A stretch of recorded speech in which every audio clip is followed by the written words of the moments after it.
अस्सलाम वालेकुम वरहमतुल्लाहि वबरकातुहू। मेरा नाम ख्वाजा सलाउद्दीन उर्फ़ आमिर है। मैं आप लोगों के सामने एक जो वीडियो फ़ेसबुक और सोशल मीडिया पे गर्दिश कर रही है मुफ्ती नजमुद्दीन आमिर साहब की, वो वीडियो का खुलासा करने के लिए आया हूँ आपके सामने।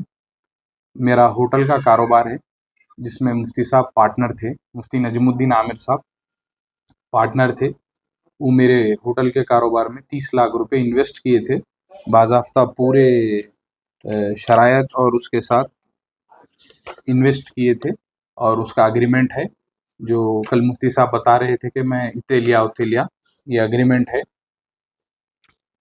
ये मेरा नाम है ख्वाजा सलाउद्दीन अहमद और ये मोहम्मद नजमुद्दीन आमिर, ये मुफ्ती साहब का नाम है। जो ये होटल में लगाया गया था 30 लाख रुपए और ये मेरी दस्तखतें हैं, ये 30 लाख रुपए का ये पेपर है। और मुफ्ती साहब का और एक कारनामा है कि मुफ्ती साहब ने एक एफआईआर किया है सीसीएस में एक एफआईआर किए हैं मुफ्ती साहब। ये एफआईआर कॉपी है जिसमें कई सारे मनगढ़ंत बातें और उनकी मतलब की चीज़ें लिखी हुई है। जैसे कि मुफ्ती साहब यहाँ लिखते हैं कि मुफ्ती साहब मेरे को 80 लाख रुपए दिए हैं। इसके सबूत में अटैचमेंट में और एक पेपर लगाते हैं मुफ्ती साहब।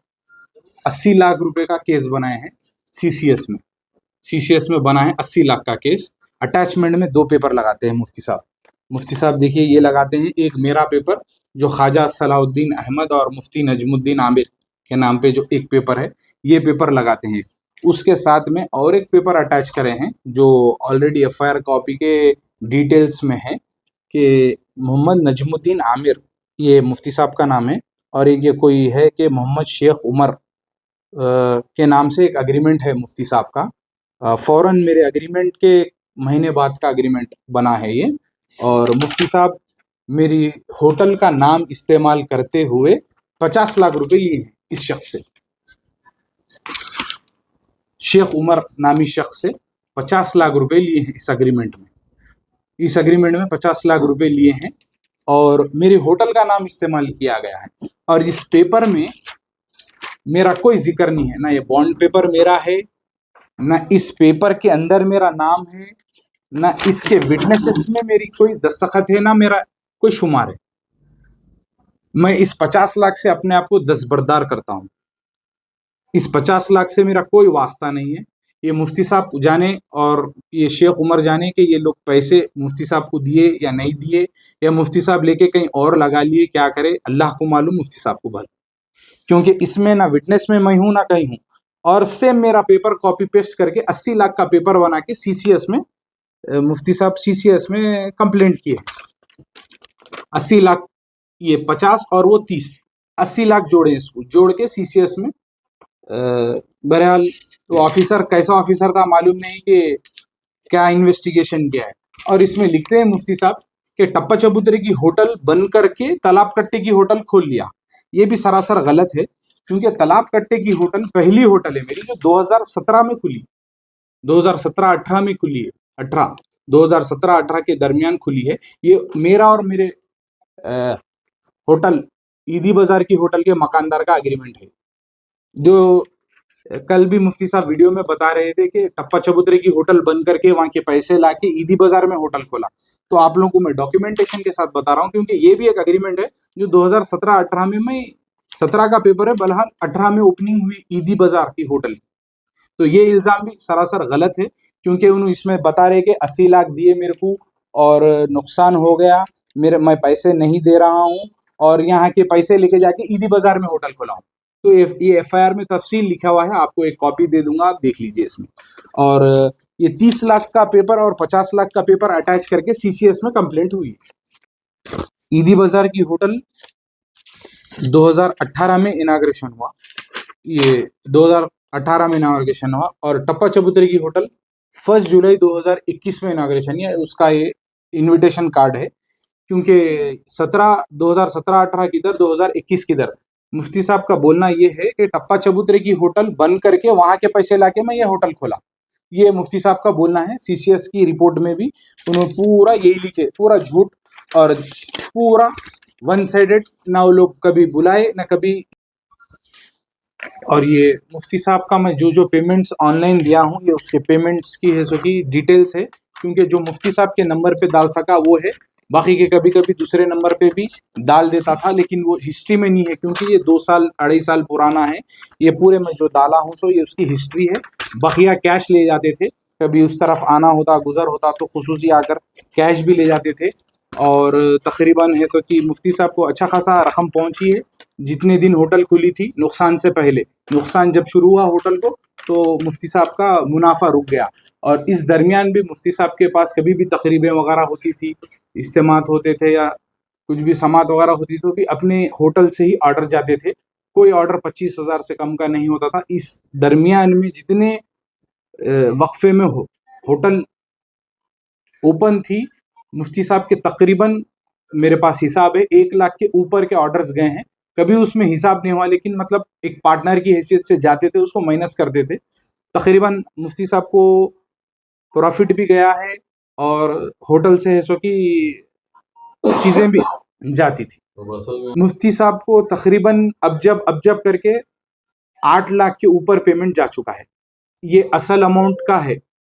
और इसके बाद अब मुफ्ती साहब का तकरार ये है कि मेरे पूरे जितने 30 लाख है वो 30 लाख वापस कर दीजिए आप। तो मैं मुफ्ती साहब को ये बताया हूँ, क्योंकि मेरा और मकानदार के बीच में कोर्ट केस चल रहा है। इस कोर्ट केस को रखते हुए भी मुफ्ती साहब एफआईआर मैनेज करके एफआईआर कर दिए सीसीएस में, क्योंकि मेरा मकानदार की तकरार चल रही है, कोर्ट में चल रहा है मैटर। तो मैं मुफ्ती साहब को यही बोला हूँ कि जिस दिन भी कोर्ट का ख़त्म हो जाएगा या सेटलमेंट हो जाएगा या कॉम्प्रोमाइज़ हो जाएगा, जो रकम आएंगी इंशाल्लाह वो रकम तकसीम की जाएगी आपके लिए खुसूसी, कुछ उसमें इजाफा मेरी तरफ से अल्लाह चाहा हालात सही रहे तो वो भी पहुंचा दिया जाएगा। ये मेरा वादा था और इसके रिकॉर्डिंग भी मैं हमारे मीडिया के भाइयों को पहुंचा दूंगा। तकरीबन 2.5-3 घंटे के वक्फे के 5 minute, 8 minute, 10 minute, 12 minute, 16 minute के रिकॉर्डिंग है। उसमें मुफ्ती साहब आपको साफ बोलते हुए नजर आएंगे कि मुझे नफ़े नुकसान से कुछ वास्ता नहीं है, मुझे मेरा सारी रकम चाहिए। क्योंकि मैं वाज़े तौर पे अग्रीमेंट में मेंशन कर चुका हूं, आप नफ़े और नुकसान में मेरे बराबर के शरीक है। क्योंकि मैं मुफ्ती साहब से सूद पे पैसे नहीं लिया, ना हाथ बदल लिया, कारोबार में लिया वो भी मुफ्ती साहब की दिलचस्पी से लिया। मुफ्ती साहब आए, देखे, इस्तिखारा करे, बाद मुफ्ती साहब ने पैसे लगाए। इसमें मेरी कोई जबरदस्ती नहीं थी, हम हर दो की खुशी के साथ मुफ्ती साहब पैसे लगाए। इसके बाद अब मुफ्ती साहब का बोलना ये है, होटल नुकसान में जाने के बाद रिकॉर्डिंग में आप सुन सकते हैं, दम नहीं है तो क्यों खोले होटल। कारोबार नफे नुकसान का बराबर के शरीक है, लेकिन अब मुफ्ती साहब अपने आप को नुकसान से दस्तबरदार कर रहे हैं। मुफ्ती साहब का कहना यह है कि बाकी के अमाउंट की हिसाब करो, 1 साल का टाइम लियो, मुझे परवाह नहीं, लेकिन चेक दियो, मुझे आपके कोर्ट केस से वास्ता नहीं है, आपके कोई उससे वास्ता नहीं है, मुझे सारे पैसे आप दे दीजिए। 14 महीने होटल चली, 5 लाख कुछ कम 5 लाख सीसीएस के रिपोर्ट में मुफ्ती साहब 2 लाख कुछ कम कुछ लिखे हैं 2 लाख, लेकिन हंडिया वगैरह सब मिला है तो कुछ कम 5 लाख जा रहे हैं। राउंड फिगर 5 से नीचे है। आप कैश कितना दिए, ऑनलाइन कितना दिए, और जो आप तकारीब के लिए भेजा देते टोटल अमाउंट कितना हो रहा है? तकारीब का तो मेरे पास बुक थी, लेकिन होटल बंद हो गए, तकरीबन 2-2.5 साल के ऊपर हो गया, 3 साल के करीब हो गया, लेकिन 1 लाख के ऊपर था हिसाब। वो कापियां मेरे पास नहीं है क्योंकि 3 साल की बात है, लेकिन उसके फोटोज में पुराने फोन में ढूंढूंगा, फोटोज मिल जाएंगे। ऑनलाइन कैश कितना है? ऑनलाइन कैश 1 लाख पौने 2 लाख रुपए ऑनलाइन कैश पहुंच चुका है। और कैश कितना दिया? कैश करीबन 2.5 लाख के ऊपर पहुंचा है। कभी भी शाम के टाइम आ जाया करते थे, मैं रबर बैंड मार के रख दिया जाता था, आते थे, कभी एक आदमी वाला खा के पैसे लेके चले जाते थे। तो कैश कितना टोटल कैश कितना हो? 10 लाख। मुफ्ती साहब का और मेरा ताल्लुक सिर्फ 30 लाख से है। 30 लाख से मेरा ताल्लुक है, 50 से मेरा कोई ताल्लुक नहीं है। और 30 लाख में असल रकम में से कुछ कमो पेश 10 लाख रुपए मुफ्ती साहब को पहुंच चुके हैं। नफ़े में, पैसों में, ऑनलाइन में, बाई हैंड कैश में और तकारीब का सामान वगैरह सब मिला के कुछ कम 5 लाख रुपए।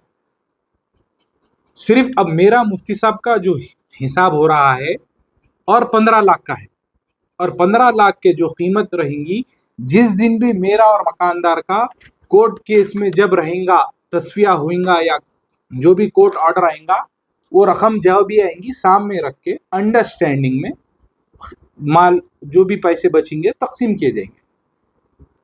जो अमाउंट आएगा कोर्ट ऑर्डर से या कॉम्प्रोमाइज से जो भी, उस अमाउंट में बैठकर संजीदगी से अल्लाह को हाजिर रख के नफ़ा और नुकसान बांट लिया जाएगा।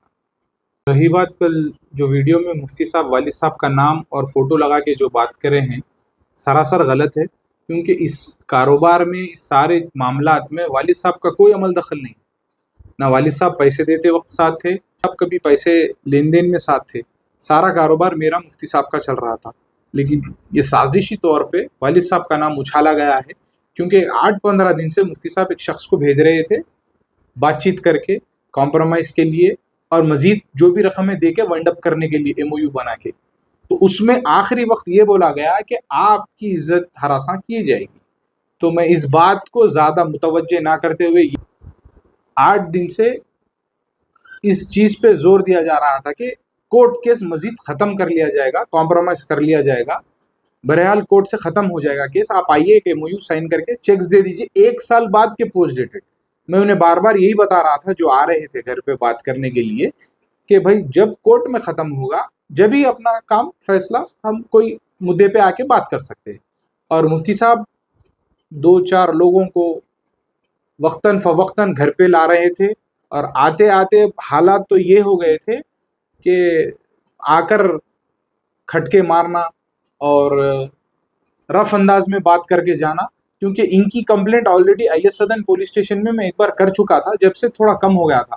लेकिन 8 दिन से ये कोर्ट केस ख़त्म करने पे तवज्जो दी जा रही थी कि अब आओ कॉम्प्रोमाइज़ करो, MOU लिखो, पोस्ट डेटेड चेक्स दे दो। ये जो कल मुफ्ती साहब की वालिद साहब के नाम उछालने की जो हरकत थी, इसके ऊपर मैं ज़रूर लीगल एक्शन लूँगा मुफ्ती साहब के ऊपर, और इसके ऊपर बिल्कुल ये नागवार चीज़ किए हैं उन्होंने, क्योंकि एक इज़्ज़तदार और शरीफ इंसान के ऊपर ये जो तोहमतें लगाई हैं, क्योंकि वालिद साहब का कोई अमल दखल नहीं था इस कारोबार से। और मुफ्ती साहब को मैं ये भी बोलना चाह रहा हूँ कि मुफ्ती साहब, हम लोग कारोबार किए हैं, सूद का लेन देन या सूद का काम नहीं किए हैं। कारोबार में नफ़ा नुकसान लगे हुआ रहता है। अगर आपको भरोसा नहीं था तो अब नहीं लगाना चाहिए था।